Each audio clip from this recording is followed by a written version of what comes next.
Welcome to Saitechinfo channel, my dear students, friends from the industries, because they have requested me to discuss about this solution whenever I take the classes for higher secondary students and college students.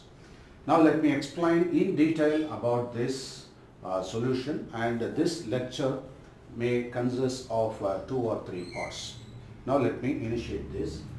Solution. When I talk about solution, we should consider the dilute solution. So dilute solution means it is something connected with the concentration also. So when I say dilute solution, then we should talk about concentrated solution also. But in this scope, I'll be talking more about dilute solution. So when you consider the dilute solution, naturally that is we have to interpret the concentration also. Okay, so for which you should be aware of the various expressions of concentration. Okay, right. Now let me explain about the solution. The solution consists of 2 parts.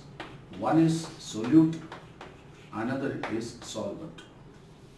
But we represent the solute by the subscript 2 and solvent by 1. You can put like this.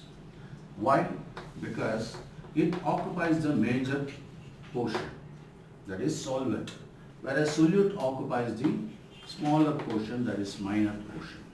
Let me consider sodium chloride solution. So in order to make the sodium chloride solution, I should take up some fixed volume of water, then fixed quantity of solute. That is, sodium chloride should be taken, a pinch of sodium chloride, a teaspoon. Excuse me.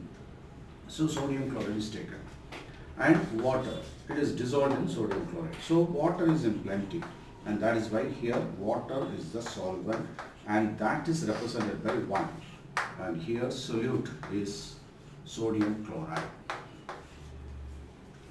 Okay.